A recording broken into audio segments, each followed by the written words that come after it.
What's going on? How's everybody doing tonight? People are enjoying the David Coverdale WrestleManiacs theme song. Yeah, it's killer. Oh yeah. So, welcome back, everybody. It's the first show we've done since the summer. And of course, we tried to hit up the big shows. And this is one of the big, what is it? It would be 4 now, right? Maybe 5 if you include Money in the Bank. But Survivor Series 2024. So we appreciate everybody tuning in with us and everything. Got the stunt man, Big Money Mark. What's going on, dude? What's up, guys? We both missed out on the keep, which I'm shocked that you missed out on it. Yeah, I mean, it was in the cart, but I took it out. I was like, it'll come back around. I'm sure it will. Yeah, the New Year's sale, they'll bring them back because there's those greedy assholes that always try to get more than their allotted amount, right? So yeah, I mean, Vinegar will find they'll find another box in the warehouse somewhere. Right, like they did Rad. They found a whole 1,000 copies from Charles Band's warehouse. Crater, what's going on, man? How are you? Like the shirt. I love you, Solo. Solo loves you too. Yeah. I got my Legion of Doom shirt on tonight, guys. Yeah, it's like old school. I think I got that out of one of the pro wrestling crates that Pro Wrestling Tees sells. I haven't been subscribed to them in a while now, but because the prices went up like everything else, of course. But Oh yeah, everything's going up, man. Oh yeah. The price of and I think we're gonna have to make a video about it because people were asking the price of snow globes, snow globe production costs. We've got the details, and it's just crazy. The price of everything's going up. But yeah, we appreciate everybody tuning in tonight. We got some people in the chat. Kevin Kruger, what's going on, man? Rob Zilla, Prince Tomato says this song slaps. It's bussing. CM Punk with the save of the century tonight. The gruesome twosome Sasquatch are real. You believe in the Sasquatch, don't you, Crater? Yeah, I sure do. Uncle Bill's favorite. Uncle Bill's not in here tonight, though, so he can't enjoy Black Peter. But welcome. He says, what is up, my fellow wrestling fans? Adrian James, what's going on, dude? I have not seen any more dog. Recently. The Creature. That was actually not X-rated, though. There was some X-rated goodness from Severin in that, but thank God that movie wasn't X-rated. I don't think I could have dealt with it. How hard was it to sit and watch all that? I mean, I've never seen it, but just based on how the description that you gave for it. What, The Creature? Yeah. Dude, I was actually entertained by it. I mean, it was one of those movies where it was like, well, I could never imagine them, like anybody in the United States even then going that far with it. But based on the description, it doesn't sound boring, that's for sure. Yeah, so maybe I've sold a couple of copies of The Creature for sale. Oh yeah, they'll appreciate that. Let's see. Justin Smith, tonight was perfect time for Stratton to cash in, and they just teased it yet again. I think it was a perfect time, man. I think that they messed up there because they could have had they wrote that a little bit better. You could have had both of the champions down, and she was deciding which one to cash in on. I thought for sure that's what they were going to do. But yeah, they did. I don't know. I tend to disagree on that because I mean it would have been a very awkward situation. Like if she did cash in, because I know they teased it and like both champions were laying there before her. But like, if she had cashed in, would she just leave with the title and leave the rest of her team there, or would she finish the match? Like I was thinking the same thing. Yeah. What if she cashed in on both of them and pinned them both at the same time? I don't know if I can do that. I don't know if that's in the contract, the Money in the Bank contract. Anything could happen. Yeah, it's really weird because it's anytime, any place, whatever. But I mean, can you really do that during another match? Like and you're in another match already? Well, I mean, it works that way. Kind of, because Seth Rollins did at WrestleMania 31. Mm-hmm.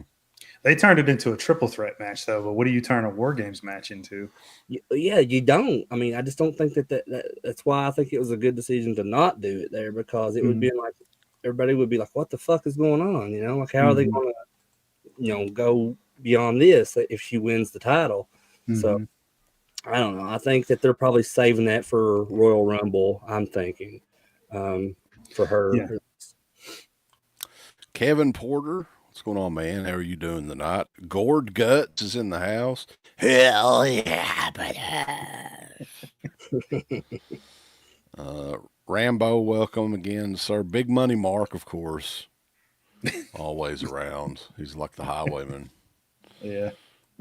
No Rock tonight. A lot of people were kind of thinking maybe the Rock, because it is a quick flight from Los Angeles to Vancouver. He could have done it if he wanted to, but yeah, it was kind of odd because I was waiting for them to, cue the Rock to come out at the end of that War Games match, like they did last year with CM Punk making his return. I was like, Rock's coming out, he's coming out, and then like nothing. I'm like, wow. So okay, maybe they're saving him for Saturday night's main event. he was too busy pissing in bottles to make it to the show. Yeah, I heard about that. Yeah, and then the Keep, we were talking about this a little bit before the show. Yeah, the Keep sold out earlier today. 12,000 copies already gone in like, I think it's like 36 hours or something like that. I don't think anybody would have predicted that. And there's people on eBay already, sold auctions, like a couple $100. I think there were one or two at a couple $100. FOMO Mania is running wild, brother. Yeah. That's all I can say. The show tonight, though, we'll go ahead and get into it. The show opens, and I think they did this last year, too, because they've been doing the War Games matches at Survivor Series for the past, 3 years now? It's just the third year? Third. I think it's the third, yeah. For like the main roster, I know they were doing it there for a while with NXT. Yeah, for the Survivor Series. I think whenever Triple H got primary control, they started doing it on the big shows. Right. Yeah, I think this is smart. They're doing a War Games at the beginning and a War Games at the end.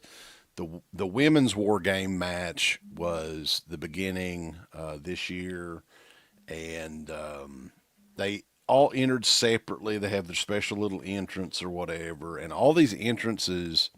And we're going to talk about this too, because this show started at 6 o'clock Eastern time, 3 o'clock Vancouver time. Why do you think that they're starting it so early now? Like 6 o'clock is pretty damn early. I don't know. It could be like a curfew situation or something like that. Who knows? Yeah, early start times and then like really short cards. I mean, 5 matches and you're out. And it still ended up being, 3.5 hours long? And a lot of filler, man. Like the entrances here, it says the first entrance was at 6:08 and the match didn't start until 6:16. Oh, really? Wow, I didn't realize that. Yeah. So, yeah, I mean, you've got, let's see, Rhea Ripley, Bianca Belair, Io Sky, Naomi, and Bayley versus Liv Morgan, Nia Jax, who looked a lot like she was in Lion King tonight, by the way, with that hair. Jesus Christ, what the hell? I was thinking about that too. Like, there's no peripheral vision. Like, how the hell are you going to see anybody coming up on the side? Yeah. Tiffany Stratton, Raquel Rodriguez, and Candice LeRae, who I don't know who the hell Candice LeRae knows. How did she make that match, man? How did she get in there? You could have easily had Chelsea Green or somebody else like that is more deserving. Well, I mean, you make a good point with Candice LeRae, but like a lot of them, that whole match felt like it was just thrown together. Like they just threw darts at a dartboard. Like, okay, this person's in on this team, that person's on that one. I feel like, the only thing that people really invested in this whole match was the story between Liv Morgan and Rhea Ripley. Because there was really like other than, there's some few things in there, like the whole Bayley being on the same team as Io Sky and them having like the WrestleMania match earlier this year and that whole like situation with Damage Control. But like, the main reason people were wanting to see that match was because the progression of the Liv Morgan and Rhea Ripley story, which Mm-hmm. I was also shocked that Dom didn't have any kind of like, part in that match. He wasn't on the card at all. Mm-hmm. Yeah.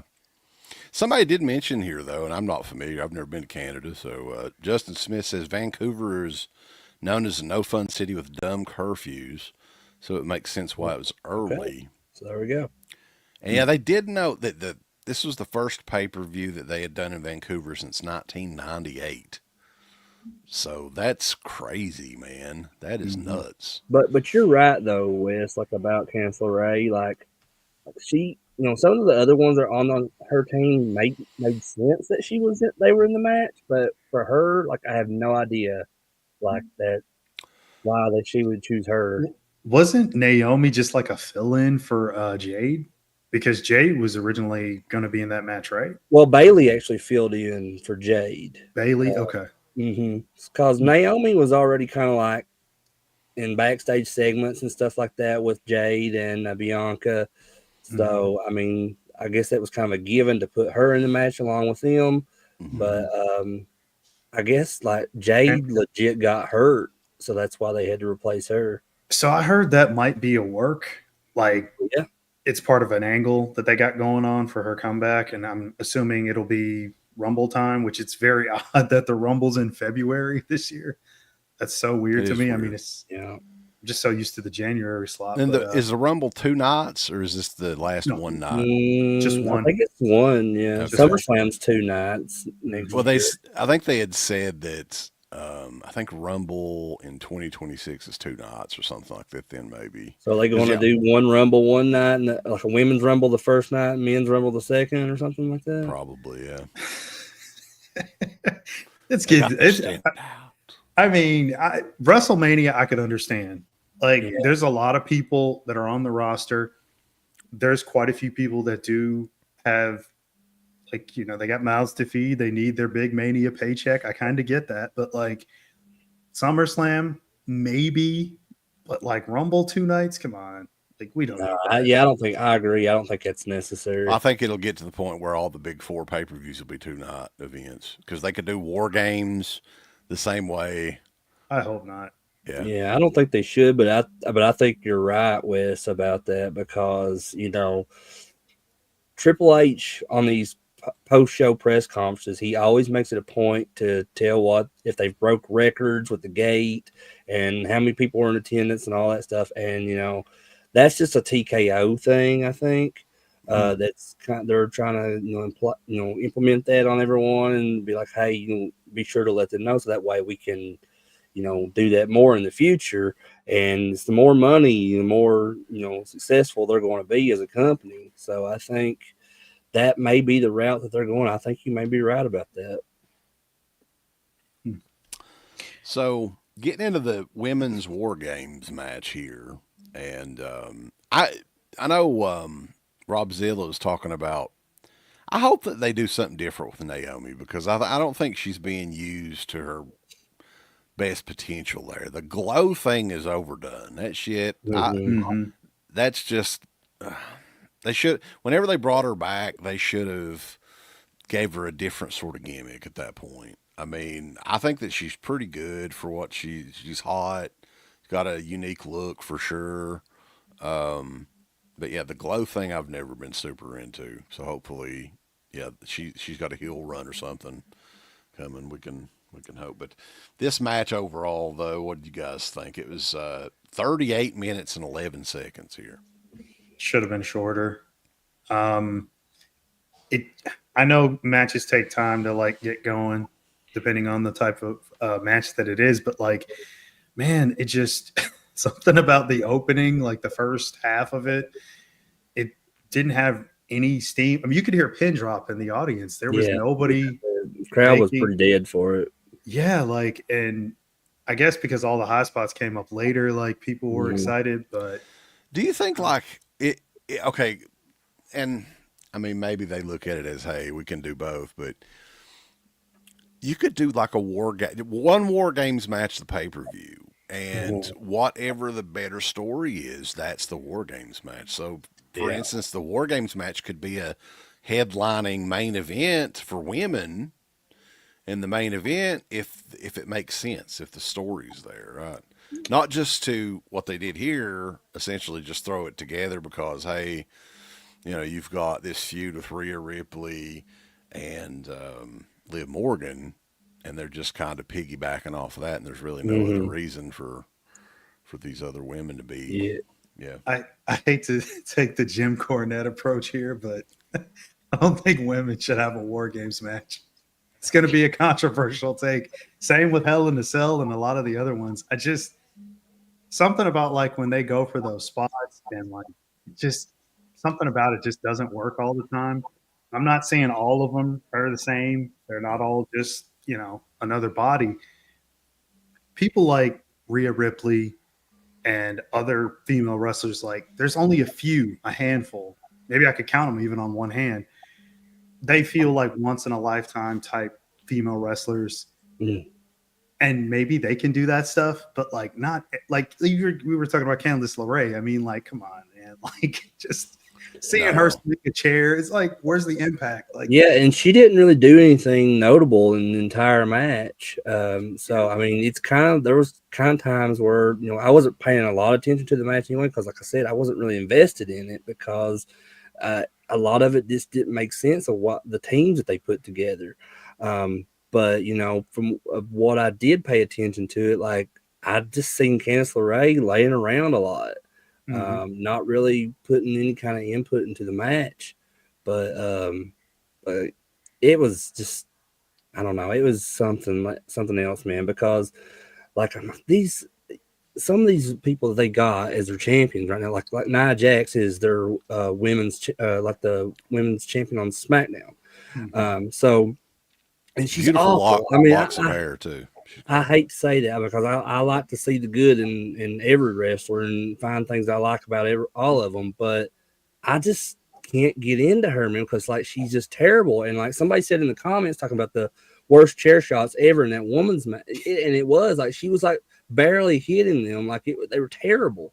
It reminded me of those chair shots that Cena tried to give Edge in that TLC match in like 2006. I don't know if you guys remember that. Yeah, there's that. And then it also reminded me of this. It was maybe like 99 or 2000s WCW. Hogan comes out and he hits Conan with a chair. And it's one of the worst chair shots I've ever seen. Yeah. You know what's weird, though, is like a buddy of mine was talking about this with me tonight, too. On the female side, as far as big main event heels, who else is there besides Nia Jax, though, really? Like, I think Liv Morgan is kind of like a tweener heel. Like, she could be either one, really. But, like, just straight up fucking, like, heat. Who else has it in the women's division? Right now, there's really, you make a good point. Like, there's really nobody else that I can think of, like, right off. I mean, when Bailey was with Damage Control and she was doing the heel thing, like she was, I guess, seen as one of the top female heels in the company. But now, like that she's turned back face, she's kind of lost in the mix a bit again. Yeah, I mean, and Raquel's not really gotten any traction. She's just kind of a lackey character, and it was even weird, like seeing her, because I was like, okay, she's kind of a power female wrestler. We're going to see her do some spots here. She's going to get some time to shine. She was handcuffed to the rope. I was like, what the hell? And I don't think that and that's another person I'm not really big on. Like, I thought she was pretty good in NXT because she had a run as the NXT Women's Champion there for a while. And, but once they brought her to the main roster, it's like they fucked her up, man. Yeah, they didn't know what to do with her. And she was the grinning baby face that did the back pose like that, and that's all my wife remembers from her still to this day. Oh, she's the one that does the back pose. Yeah, like she's one of those people where she's not very memorable of what she's done so far, other than her like NXT run. But I don't know. I felt bad for her though, because when she made her return, I want to say like a month or two ago, like there was no reaction from the crowd when she made her return. It was like that kid eating hot stuff on Instagram. No reaction. You guys don't know what that is. Yeah, I don't know. Io Sky though, they also too they kind of turned her baby face out of nowhere at all. Like, when did that even happen? Was there explanation for that, or did it just happen? Like, it's a AEW Well, turn. they, not that I can recall. Yeah. I mean, I remember like after Asuka got hurt, I think, and so they took her off of TV. It was, Io Sky was doing a few tag matches, I think, with Kairi Sane, and Hmm. Dakota Kai came back and they were doing some stuff with her as well. And then it's like all of a sudden they were faces and there was really no backstory to it. And if there was, I missed it. It must have been I like didn't that. see it either. I don't remember anything. Yep. But yeah, the babyface team won. I think it was Rhea that actually pinned Liv at Mm-hmm. the end there, Which and it was a pretty cool like spot too for the ending of that match. Oh mm, yeah, yeah, definitely. Rhea's just fucking killer. Like, there's nobody else on her level really right now. No. She's got it all. So Mhm. Yeah, and that's when that match finally picked up because like Mark said, the crowd was pretty dead like the whole match. But when, Rhea came out the cage and was going into the match, that's when the crowd kind of came alive a bit. But see, and that just goes back to what I was saying. Like, that's really the only reason people were really invested in that match. And I agree with what Wes said about, there really doesn't need to be a women's war games match if there's no you know, no outcome that's going to mean something. Mhm. yeah, there wasn't much on this show that really meant. I mean, it was more or less a glorified episode of Raw. Like, they didn't have anything that really Yeah, changed much aside from kind the. of. Yeah. I mean, but I enjoyed it. I enjoyed the whole show Yeah, it's pretty not. much. It wasn't bad by any means. It's just, they didn't really have anything like, oh God, you got to go and check this out, right? Like, Mhm. must see, I guess. Yeah. Um, so anyway, something else too. Like, Triple H has been doing a great job at this, but there's little things that, like, I don't know, man. Like, Shinsuke just showing back up. It's got like an updated sort of gimmick here, Hmm. right? Mhm. He's out for revenge or whatever, and shows up out of nowhere dressed like his new entrance attire. I was telling Crater earlier tonight remind me of Quang from like 30 years ago. Yeah, yeah, and I said, nah, he's just a big fan of the third Ninja Turtles movie. And yeah, so, and he's got like this ninja attire and everything. Like, okay, it would have made a lot more sense had they done vignettes or something like that and Mhm. explaining like he had been reflecting on his career in Japan and all Mhm. this, setting it up for some sort of updated version of Shinsuke. But no, he's just out there. I think he just showed up to SmackDown, what, a week or two ago, and Mhm. attacked And LA he Knight. had his first match on the last night's SmackDown. Who did he fight? Andrade, which was solid. Andrade. Yeah, That was solid. it was a really good match, and but it just seems confusing as to why they would like bring him back after a while and just throw him into story with LA Knight for the U.S. title. I mean, I thought the match was great tonight. It's a little short, I felt, but Yeah. I think and I told Wes as we were talking earlier while it was going on, I said, I'm betting LA Knight loses tonight because he was acting strange from the get go when he came out. He like when he was posing up on the ropes, he dropped the US Mhm. title onto the floor and everything. It just felt like he was nervous or He was and I, off. Yeah. yeah, it made me wonder. Like, I wonder if they had him initially to win that match, and then they changed it like right before the match, and that's maybe why you know, I just had this feeling like there was something off about him. Mhm. I mean, I would hope that maybe that was part of him trying to sell the idea that Shinsuke's in his head because they were trying to put that over on commentary quite a bit. Right, right. Well, And that's possible too. I would think if like you're going to repackage Shinsuke, which he did really need it because he's so fucking stale. Like, and Yeah, I like Shinsuke. That's coming from a fan. Like more so his Japan run. I just think Vince fucked him up so much. Like when he lost to AJ at Mania a few years ago, hmm he's been like to the point of no return where it's like, it doesn't seem like he's just going to get over no matter what they do with him. So at least they did try to repackage him and they gave him the title. I could only hope that from here, it's a bump up for LA Knight to the main event and get him off the mid card. I would hope that's what they're doing. Yeah, and I agree with what you're saying, but that Shinsuke needed a fresh start, to kind of put some kind of new character on, and they're going with this like samurai gimmick, I guess, with him, like more sinister. He actually, I mean, with the makeup and everything tonight and the outfit, he looked like Eric Draven from The Crow or something. Yeah. So I mean, he did take a Sting Scorpion death drop. You noticed that? yeah, that too. And I was like, well, maybe they're trying to just do this whole resurrection of his character, or like how his like style was in Japan. Because Corey Graves even mentioned that on commentary during that match about Shinsuke, about how he became a fan of him when he was in New Japan, and how he's not been the same since. So maybe they're intentionally doing that. Triple H is a big fan of Nakamura as well. Oh, I'm pretty yeah. sure. So, what was weird though is the match on SmackDown. He had like his old entrance and his old music, only to debut the new. Yeah, I noticed it. I thought that was weird. Like, why? I don't like the new music, honestly. I mean, no, because like his original music, people like Yeah. they're used to that. But I mean, I could see maybe beginning with the new music and then going to the old or something like that.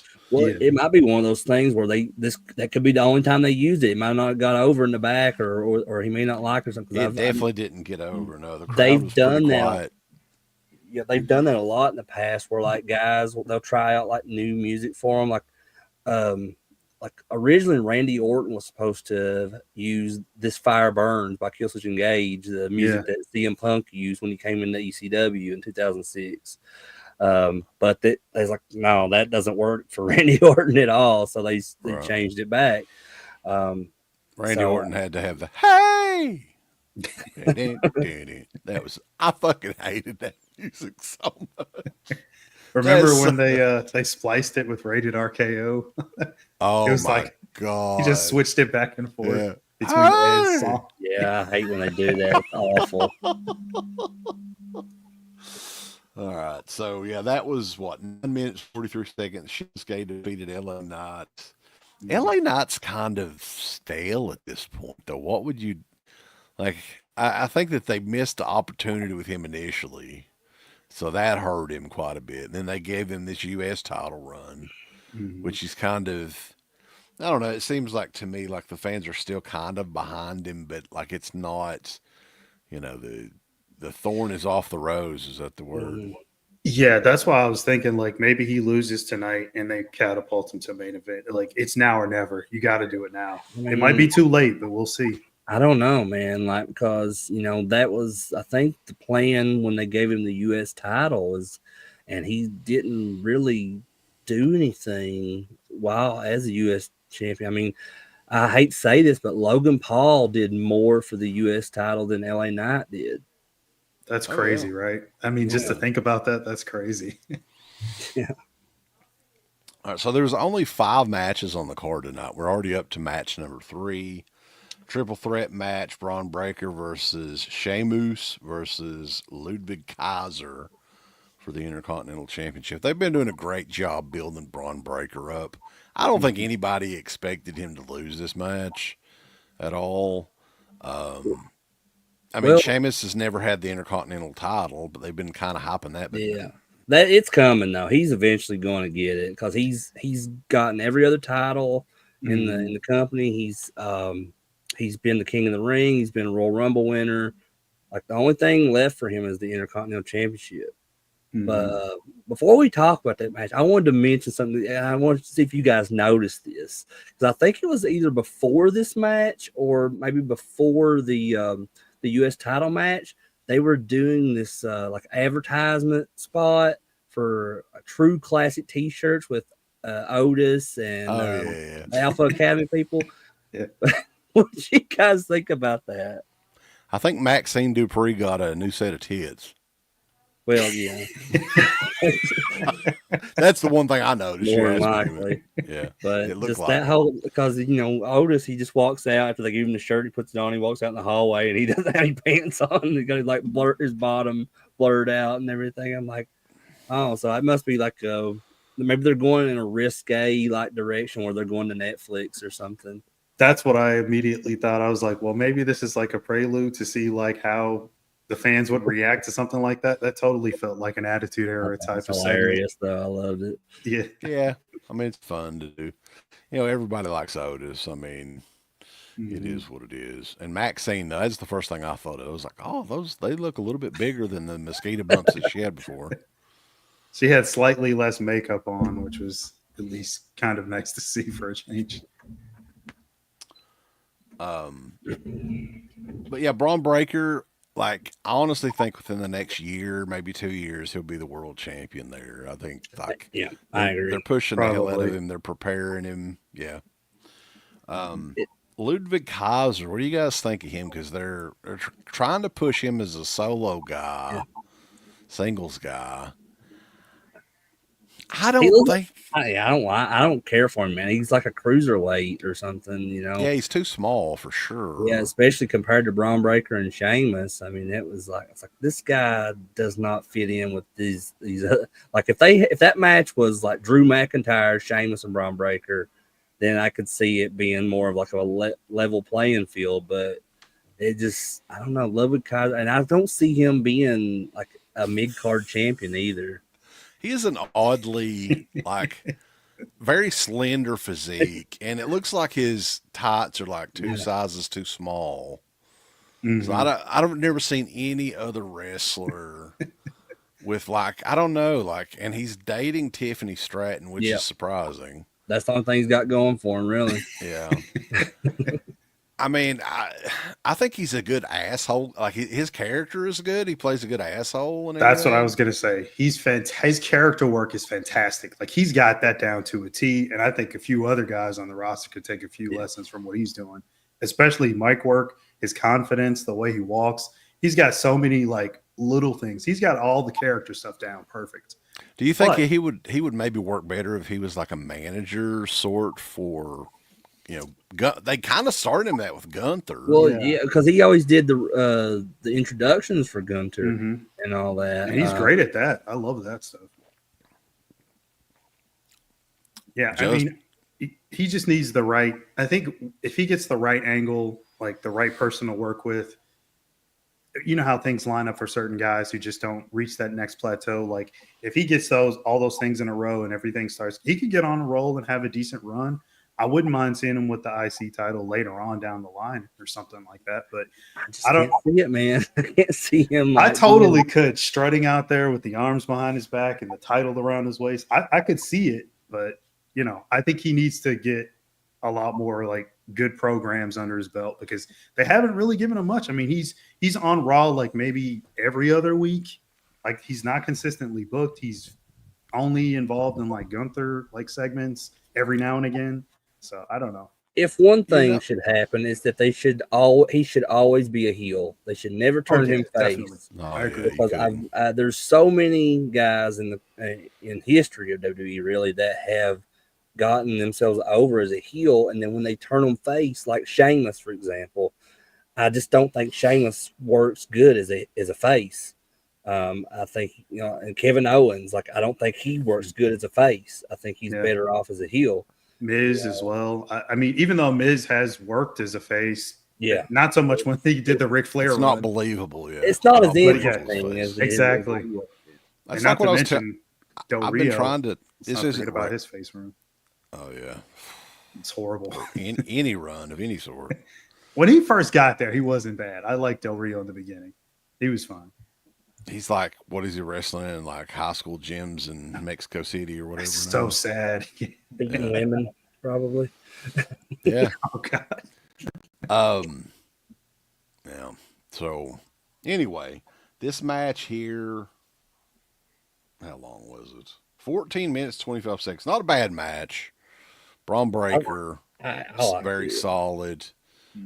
In ring, great for what? How old is he? Like he's not even 30 yet, is he? How old is Braun No, Breaker? Braun's, I think he's maybe mid-20s. Okay. And dude, he's like, I love him. I think he's intense as fuck, son. Yeah. And you wouldn't even, if you didn't know any better, you would think he's Scott Steiner's son, not Rick Steiner's, because before the match, it showed him pacing back and forth in the back, and he had a Scott Steiner like sleeveless shirt on. He does the Frankensteiner. He looks like Scott Steiner more than he does his dad. Talks like Scott Steiner more. Yeah. Have you guys seen Scott Steiner's son? Yeah, he plays football. I have not, no. He's play pretty football jacked. for Georgia or something like that. Something like that, yeah. On a bigger team. Yeah. Yeah, and he had the chain link thing on like Scott, and he was Oh, posing that. really? Yeah, I think I had heard, I don't know if it's a rumor, but that like later on he did want to try wrestling, but he's doing the football thing right now. So we'll see what happens. I think that's what Goldberg's son is doing too.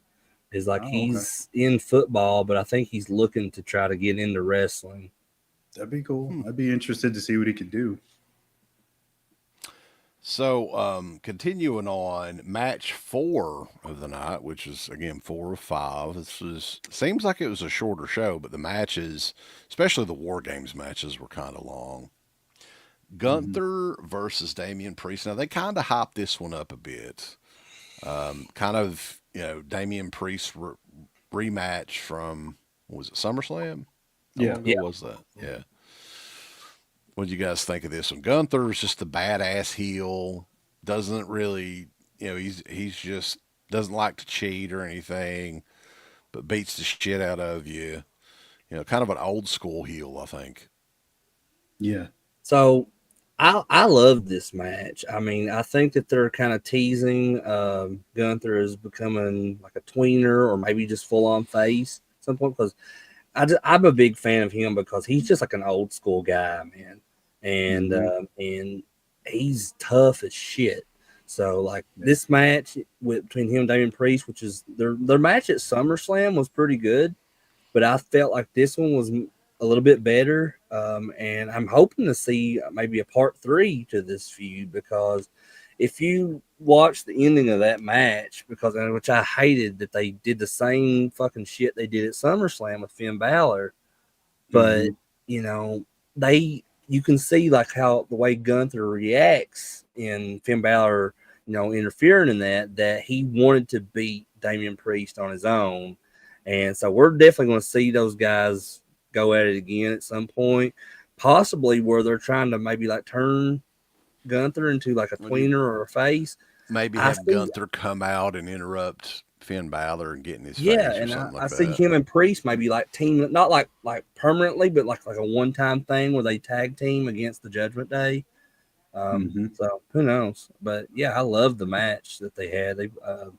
And because Damian Priest, he really, really sold that shoulder through the whole thing. And yeah, I think that Gunther's one of those guys too that's so fucking good that if they're working on a match or whatever, he makes sure that match is going to be solid. Like, because all of his stuff is really, really good. Like every match, especially all of the pay-per-view matches and everything, are usually the best match on the whole show. Yeah. I think that he improves people quite a bit. Oh yeah, and Definitely. he had a crazy stat that Michael Cole mentioned on commentary as he was coming to the ring.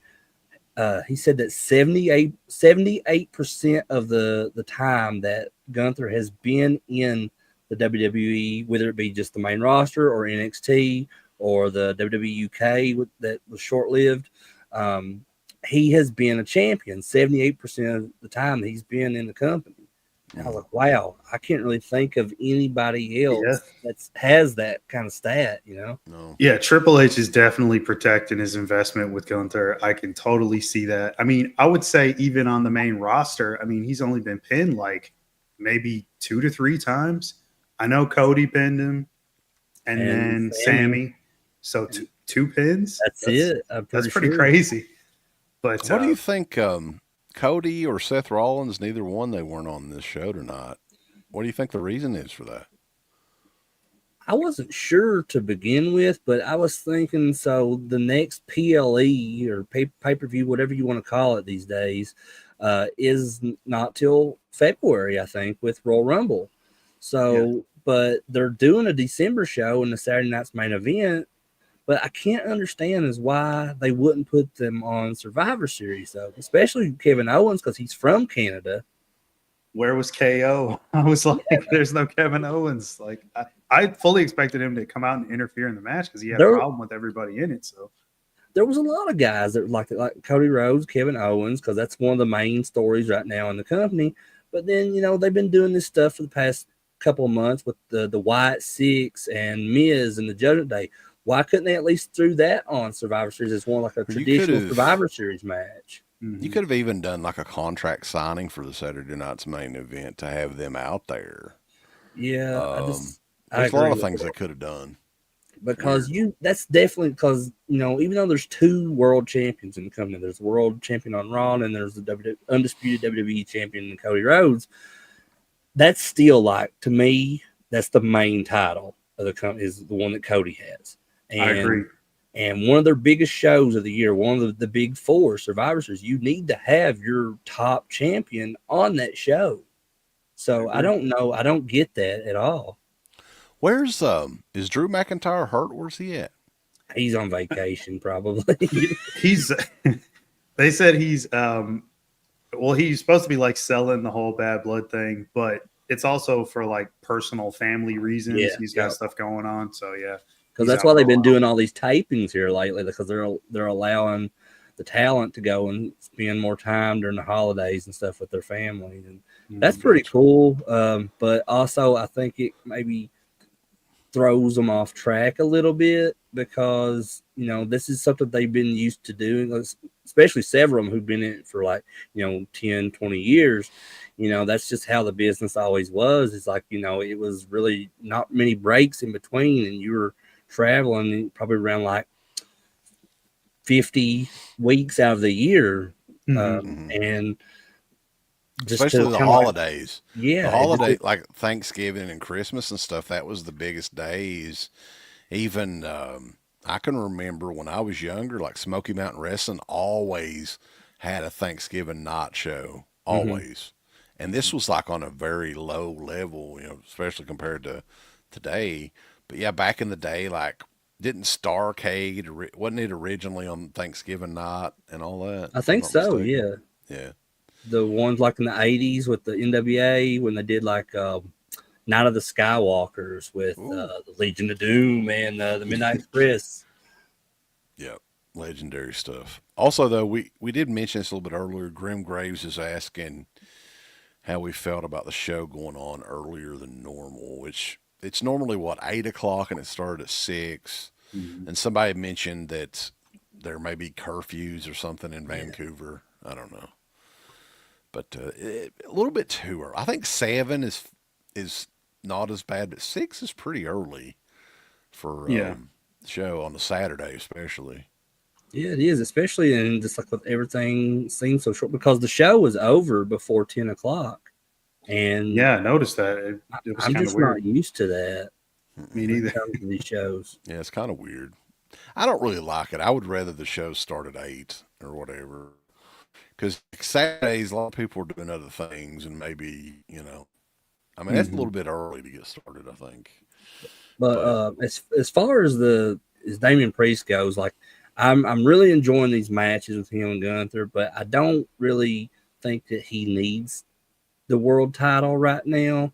I would, if I was Triple H or anybody that's running the show in WWE, I would stick Damian Priest back on the mid card a little bit and try to focus on those titles, like the Intercontinental and the US titles, and try to build those up a little bit more, because the guys that they got going for those championships right now, I mean, some of them are interesting. You know, they got some stories that could kind of work, but they need, I think, more guys in the mid card than they do the main event right now.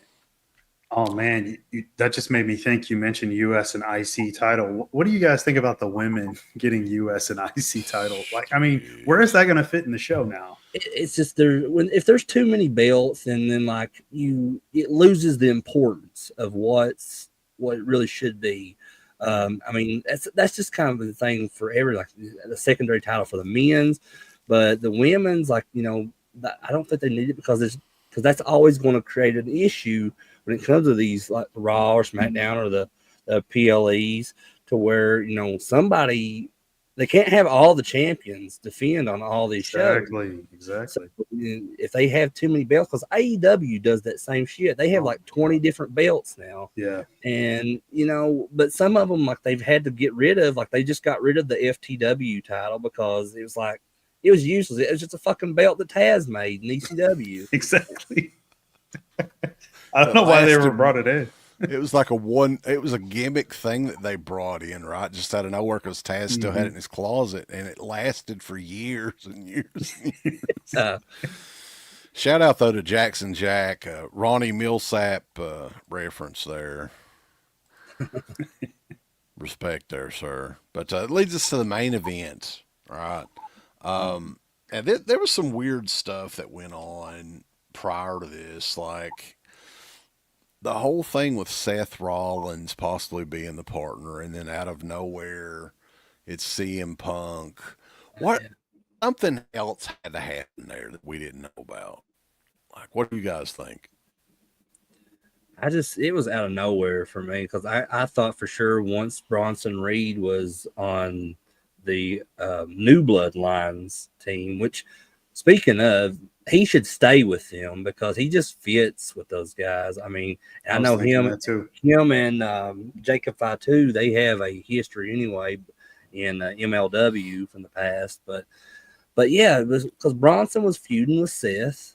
So I thought for sure, yeah, they're going to, like, because Seth was having this whole thing. He's not going to join because he doesn't want to have anything to do with Roman Reigns. And I was like, well, they're going to like beat the hell out of Seth or something. And he's going to be like, all right, I'll do this one time or something.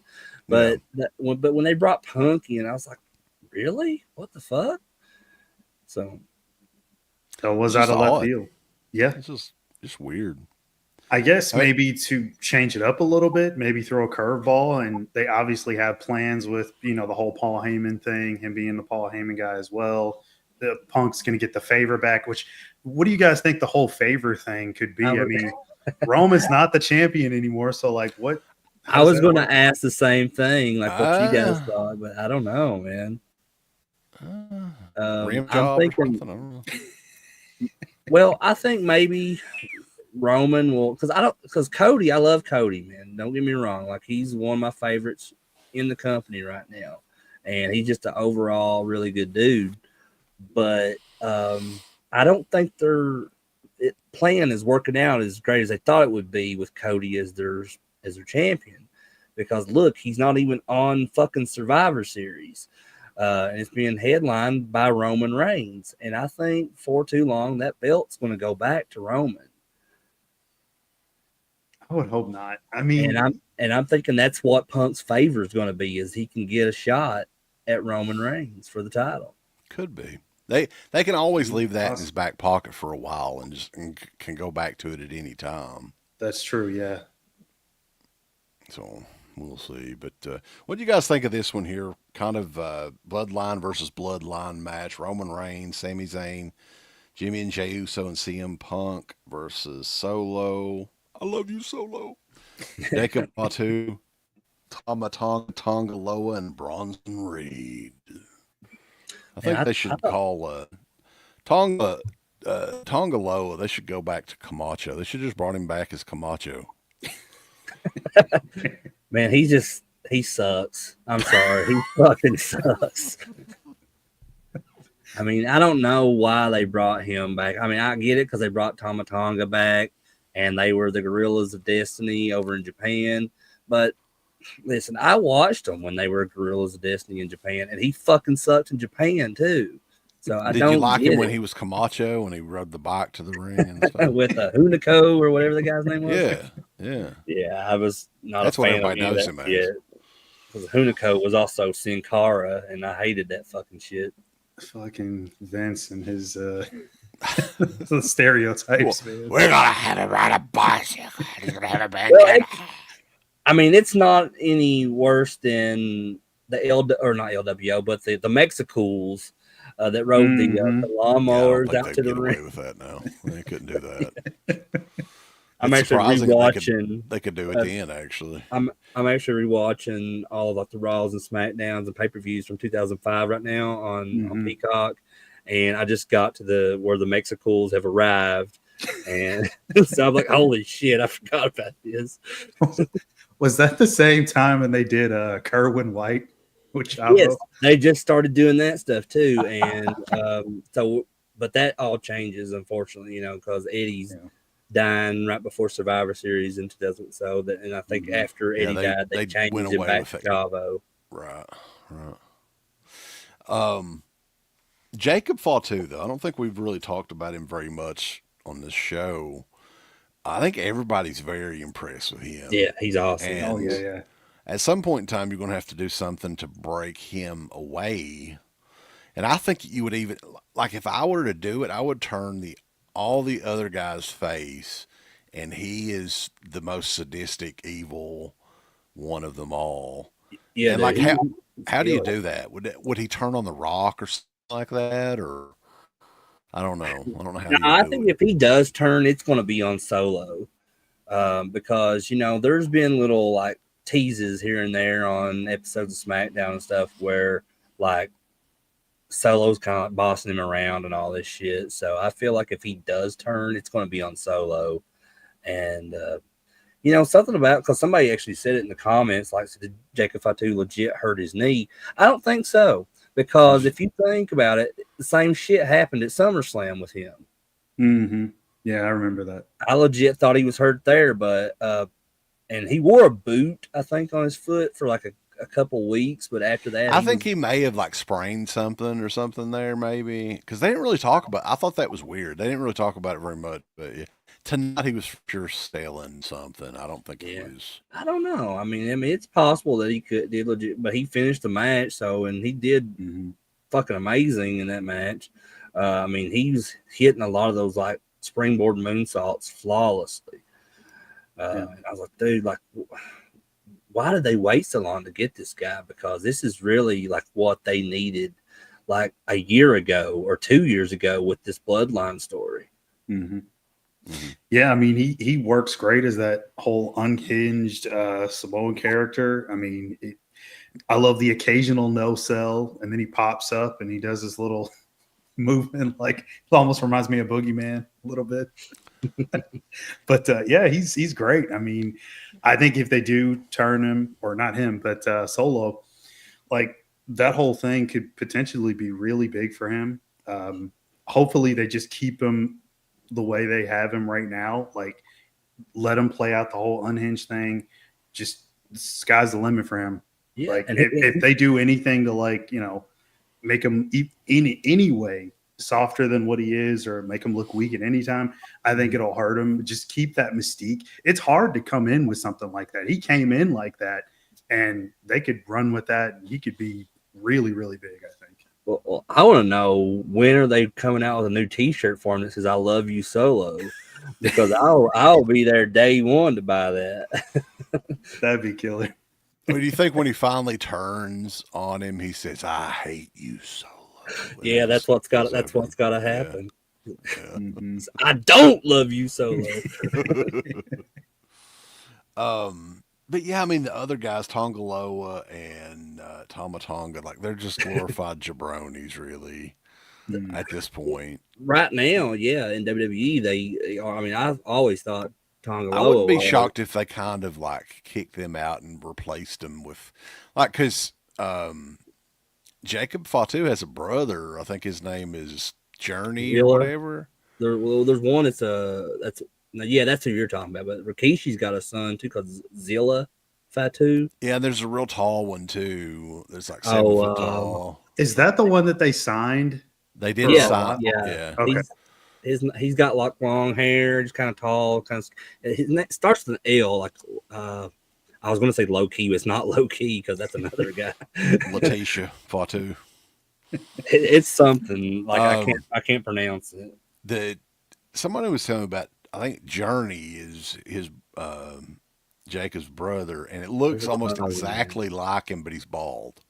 He's Hmm. got the beard, the crazy look, and everything. I think he's a bit heavier. So I mean, I don't know. I think that maybe they won't, maybe they will, but those guys are definitely the But yeah, weak Jacob link. Fatu definitely deserve. I think within the next year or two, he's going to have a big singles run. Like he only had his first singles match in WWE last night on SmackDown against Jey Uso, Mhm. and it was an awesome match. If you guys didn't get to see that match, I recommend watching it. It was a killer match. Yeah, it was.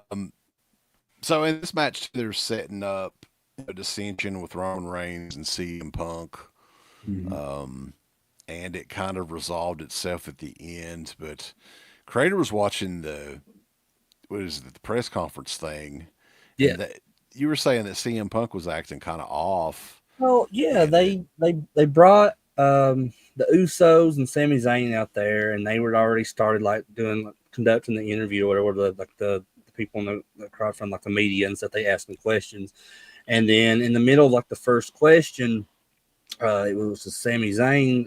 It's, oh, here's CM Punk, and he just came out. And he sat down with them, and he's like, "Can somebody get me some muffins?" And so like um, they went like they actually brought him like a box of muffins, but there was only like two in it when he like opened it up.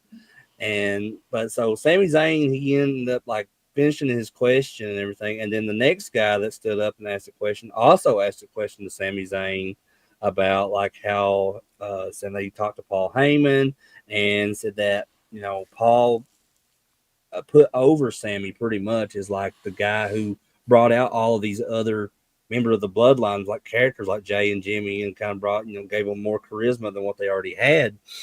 And like this whole time is like Sammy is answering this question. Punk is sitting there and he's like going, making these like really weird like facial gestures. And I'm like, is he mad because like they're not asking him questions because the tension's not on him? Like, what's going on with him? And then, like the last, like they opened it up for one more question, and it was to Punk, and like they asked him like, with while he was gone away from wrestling for all those years, there was like this meteoric rise of Roman Reigns. Like, what are your thoughts on that? And he just says no comment and gets up and leaves. So, well, and the Could thing be a is too, work. there's nothing for CM Punk to do right now, really. I mean, storyline Hmm. wise. So is that something that they maybe go to at the Rumble or something? I mean, I don't it really has to know. be. I mean, or they wouldn't have teased it like they did.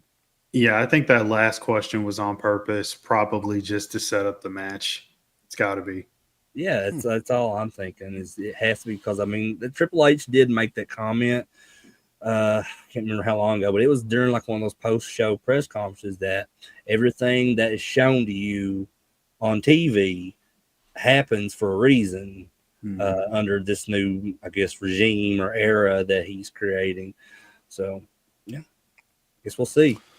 But yeah, the match tonight ends with Solo taking pretty much everybody's finisher, right, and then getting pinned there. So it doesn't really hurt him that much, and I think that he's a good character. I think that he's not been in it long enough for it to be as successful as it is.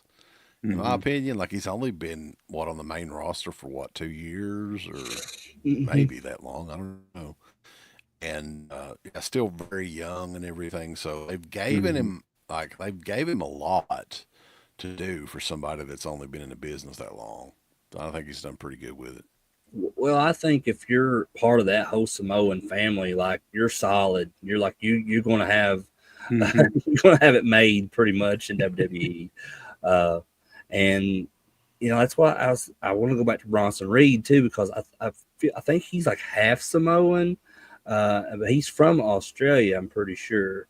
Hmm. Um, but like he when they had him out there and all the matching attire and everything tonight, I'm like, dude, like he needs to stay with him Well, because they're it on just different Yeah. shows though, right? Isn't he a Raw guy and then they're on Yeah. SmackDown? yeah, but that way they could have the bloodline represented on both shows.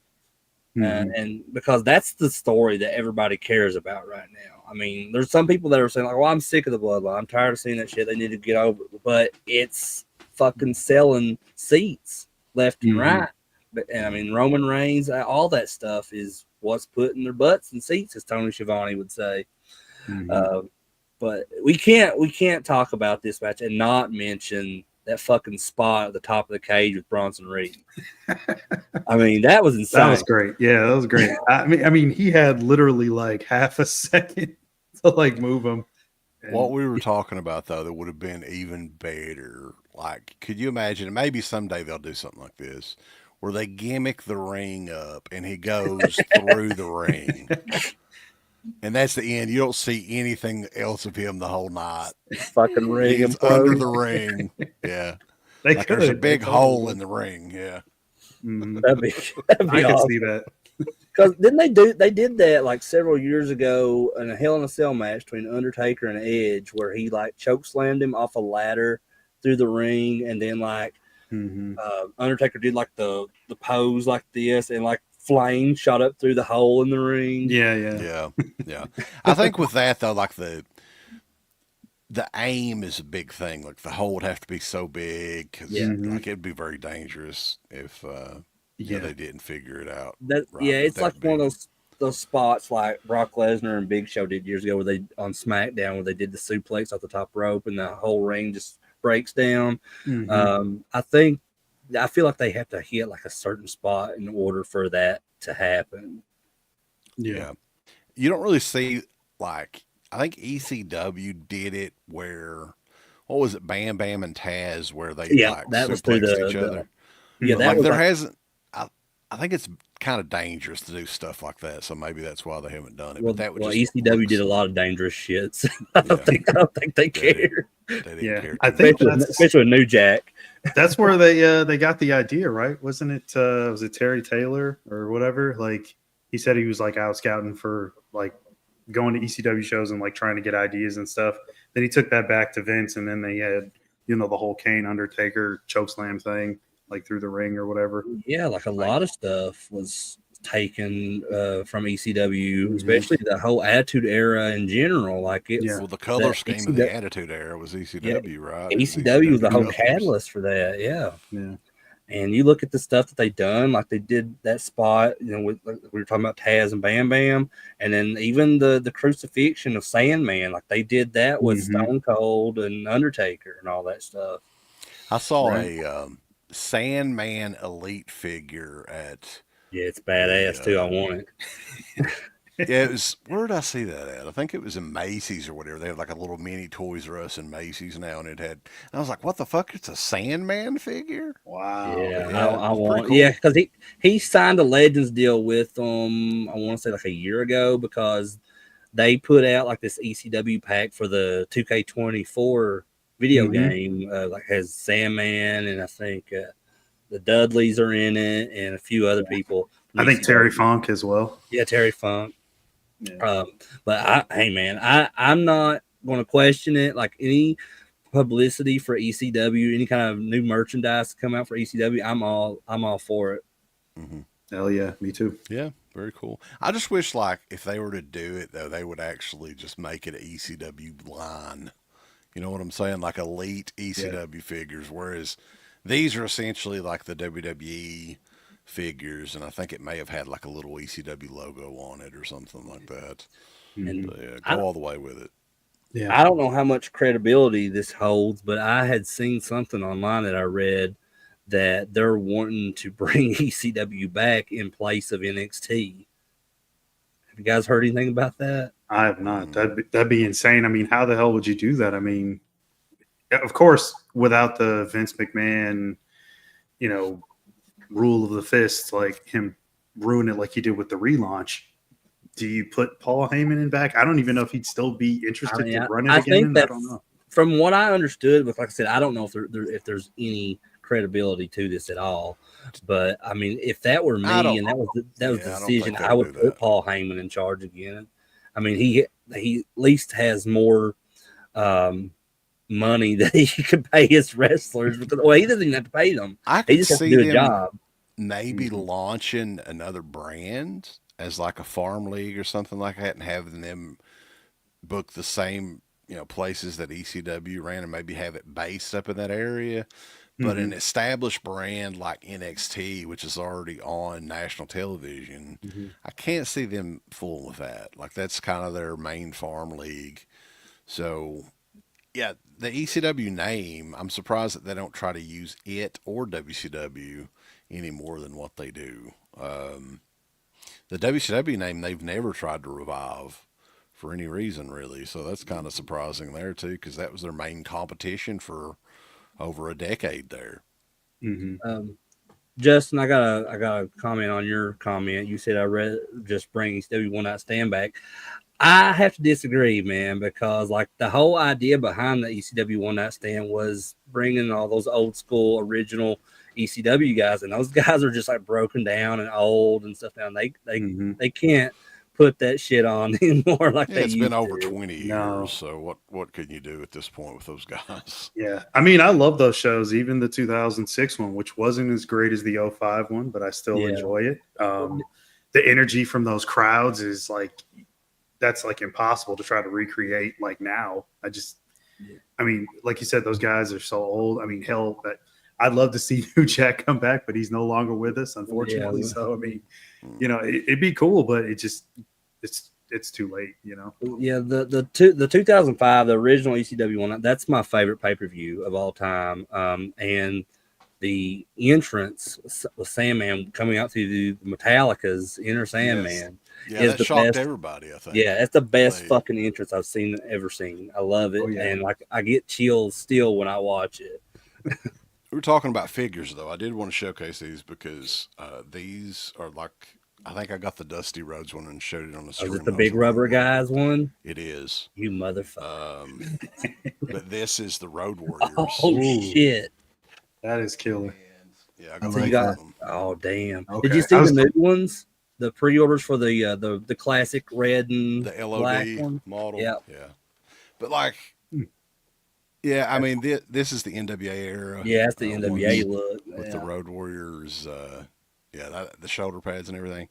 And here's the thing about these: like, if you had the legit LJNs back in the day, you hold one of these in your hands, it feels like an LJN. It doesn't feel like WCW had something similar. Like, Is it got that oily texture to It them? does. It does, and it has the same sort of weight and everything. Like they really Damn. did a great job with these, and I want to be very selective with the ones that I get because They're like big. $50 a piece, though, right? They are expensive. Yes. Damn, that's kind of. I want the Dusty one really bad, but I was like, $50. I don't know. I got bills I got to pay. Right. Yeah. Let me tell you something, Chris. Here's what we're gonna do, baby. Yeah. I am jealous. I have to say that. I've the See the cowboy boots there. damn, those are sweet. I have all of the elites that Mattel's put out so far of Dusty's, but I'll have to buy anything of the dust, baby. Yeah. I'm kind of a Dusty collector as well. If I ever see anything like that in the store, I have to get it. But sure. Yeah, those man, the big rubber guys, they've done a great job with all those. The demolition one I missed out on. They did a demolition one. Did you get the British Bulldogs ones? No, those are pretty close to copies of the original ones. I think. Like I agree. They look well, pretty close. the tires of it, because I think the original they had like maroon, reddish, like colored tights on in the original figures. They fixed the tights but on yeah, it. I get what you're saying. The Matilda's with them, and then they've got that's awesome. Bad News Brown with a sewer rat. This time, yeah. I was going to ask you a question though. If you hadn't, we were talking about like ECW, and I said something about the possibility of them rebranding NXT and the ECW again. Did you guys notice tonight when they showed the advertisement for the show next Saturday, the Deadline with the NXT guys? So they're not advertising it as NXT Deadline anymore. It just says WWE Deadline. I did notice that, yeah. And I was like, I was like, did they forget the graphic or something? I didn't know what was going on there. I think it's just where they're just looking at NXT as just another show like Raw or SmackDown is. and they're not. Oh, okay. They're separating it from as they're not separating it any longer as like just a developmental brand Just a because WWE show. they're bringing a lot of guys from the main roster here lately working the NXT shows. So I don't know. Like I feel like we're going to see a lot more like when the Netflix deal starts in January. I think we'll be seeing the NXT people a lot, like on Raw and SmackDown. I think they're not going to do like, I think they're going to end up doing away with the whole brand split and stuff. And just all these guys should just show up on whatever show. Then, I mean, in any event, like, do they get rid of the World Heavyweight Championship? I mean, would you have to if you end the brand split, kind of? Well, yeah, there's that too.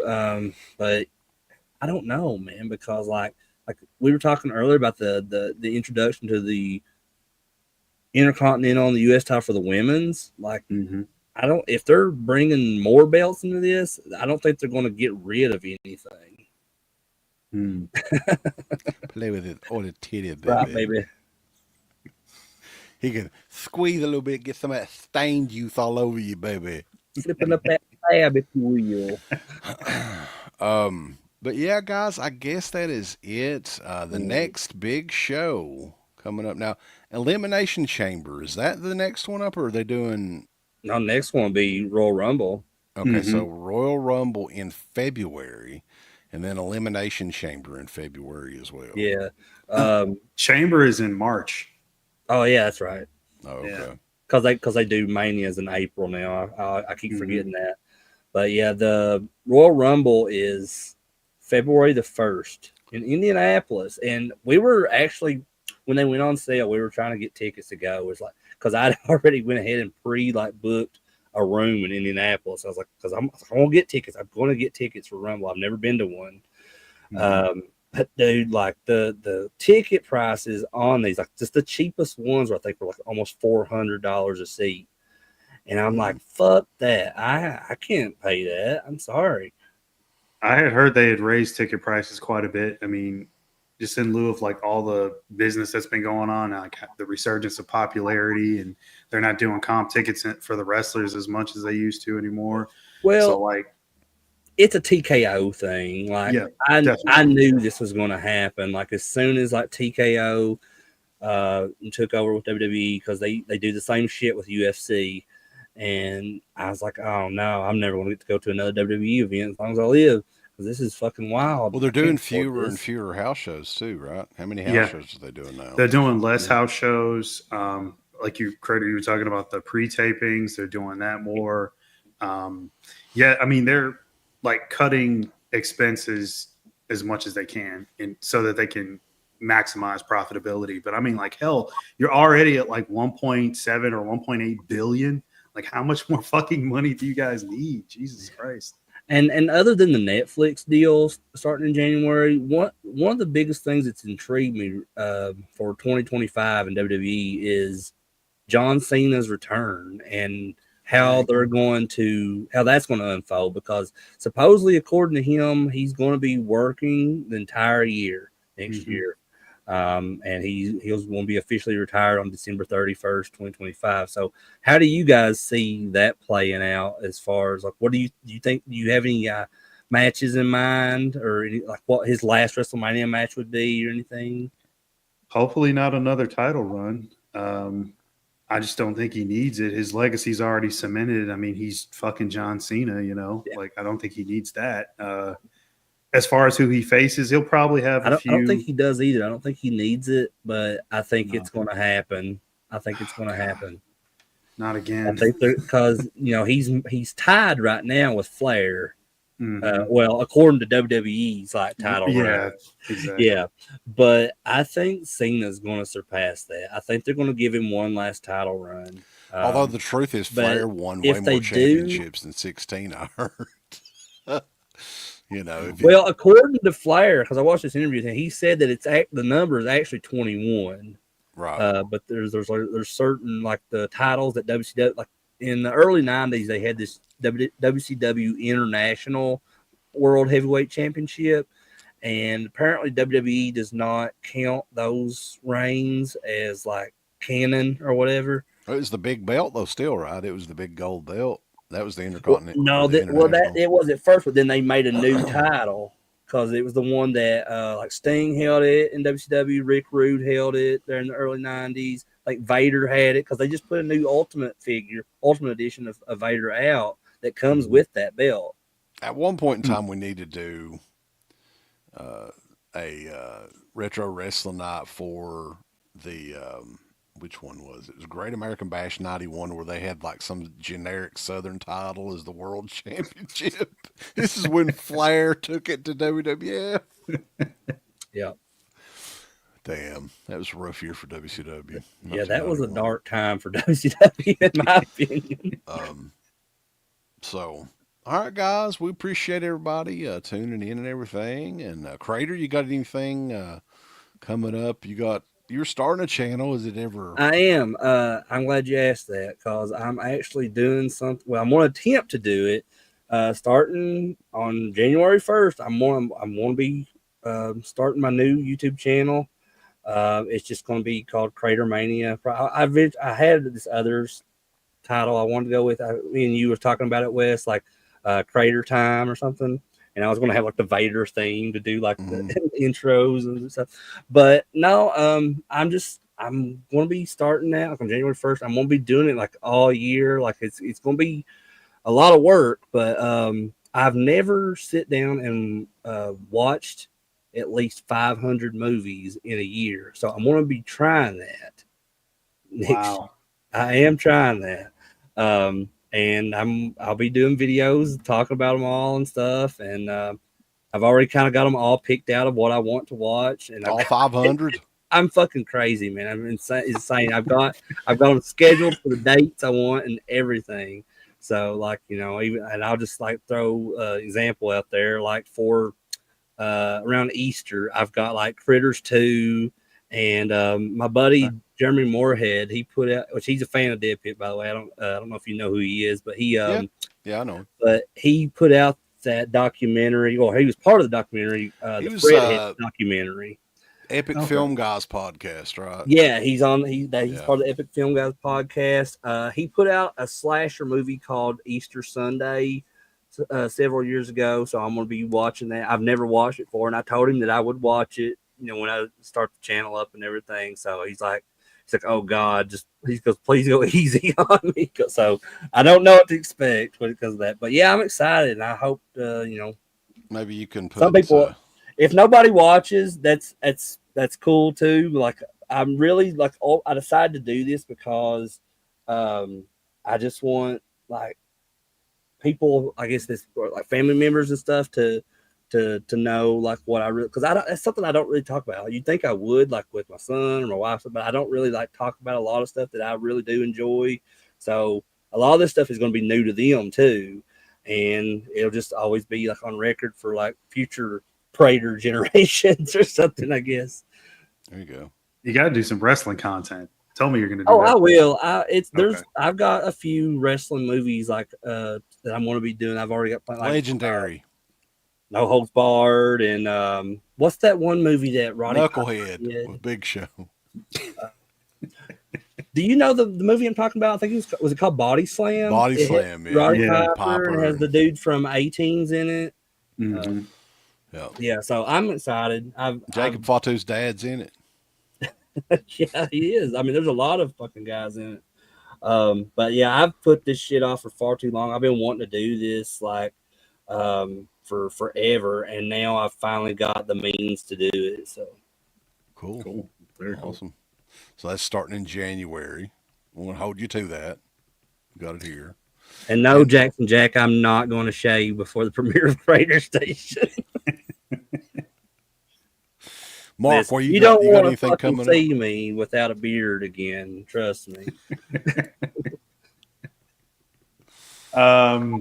Yeah, actually, I'm going to probably jump onto another recording right after this. It'll be some video game stuff, which will be really brand new for my channel. I mean, I've never done anything video game wise, but I thought maybe I'll switch it up a little bit, see how that goes. But yeah, it'll be me, and Rambo should be joining me if he's free. Hopefully he will be.